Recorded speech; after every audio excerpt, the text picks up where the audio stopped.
The bond between Cheryl Miller and Caitlin Clark became far more meaningful once the reality of Clark's early WNBA experience set in. What began as excitement quickly turned into an unforgiving spotlight. Every game Clark played became national conversation. Every missed shot, every turnover, every hard foul was replayed, analyzed, and argued over endlessly. Expectations piled up at a level no rookie could realistically carry. The league's physicality was a shock, the speed demanded constant adjustment, and the pressure of being seen as the face of an entire franchise weighed heavily. But when Clark stepped into the all-star setting and crossed paths with Cheryl Miller, something shifted. For the first time, she was seen not as a brand or a ratings driver, but as a young athlete navigating extraordinary pressure. That moment mattered because Miller had lived a parallel story decades earlier, only without the safety net Clark now has. In the 1980s, Cheryl Miller became a sensation almost overnight. Her dominance forced the sports world to take women's basketball seriously. She was the standard, the name every rising player was measured against, and the figure young fans looked up to. Yet the infrastructure to support her greatness simply didn't exist. There was no professional league waiting for her, no consistent national broadcasts, no major sponsorship pipeline. When injuries eventually took their toll, the opportunities disappeared just as quickly as they had arrived. Her playing career ended quietly, long before her love for the game ever did. That history is what gives Miller's guidance to Clark such weight. When she tells Clark to protect the joy of the game, she's speaking from experience, from knowing what it feels like to lose the professional future you deserved. She understands how fame distorts expectations, how pressure can drain passion, and how quickly circumstances can change. Miller wanted Clark to remember the thrill of her first professional win, the confidence that came with proving she belonged, and the satisfaction of that final buzzer. Those memories, she knew, would be essential when criticism grew louder, losses piled up, or the grind of professional basketball became overwhelming. Their relationship also represents something women's basketball has rarely been able to show: true generational continuity. For decades, the sport lacked visible bridges between its pioneers and its modern stars.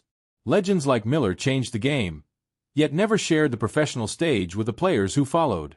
Their stories existed in isolation. Seeing Miller publicly support, coach, and celebrate Clark created a bridge the sport has long needed. It reminded younger players that today's success rests on a foundation built by women who face steeper challenges with far fewer resources. Clark's awareness of that legacy gives their connection even more depth. She has consistently acknowledged those who came before her, not out of obligation, but genuine respect. She understands that her success represents progress, not just personal achievement. Her impact goes beyond points and records. It reflects decades of work by women who pushed the sport forward without receiving its rewards. That understanding is why Miller embraces her.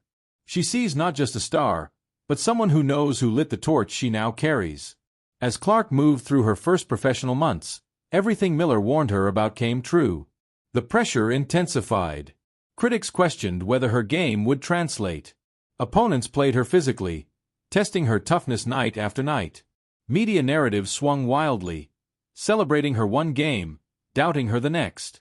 Through it all, Clark stayed composed, continued to compete, and kept drawing massive fan support.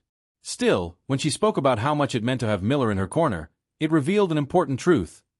Even the most confident athletes need mentors who believe in them beyond the stat sheet.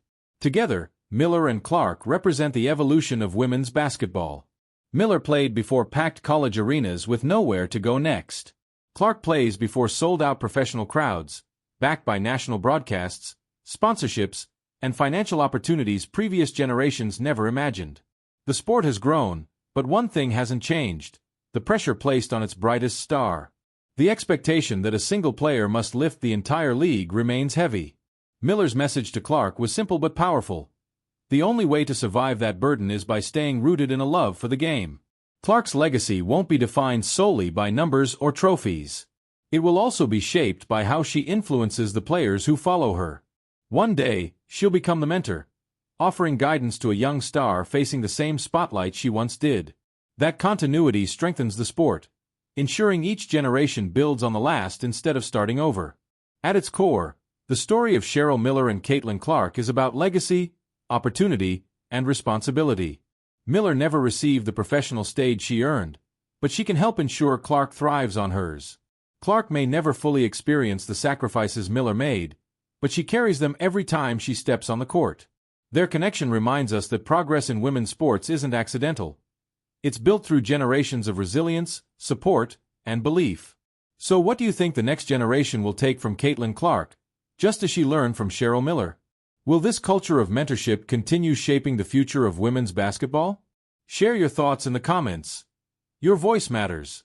And if you enjoyed this deep dive into the history and evolution of the game, be sure to like the video, subscribe, and turn on notifications so you don't miss what's next. Share this with fellow fans who love the game and appreciate its journey. Stay inspired, and we'll see you in the next story.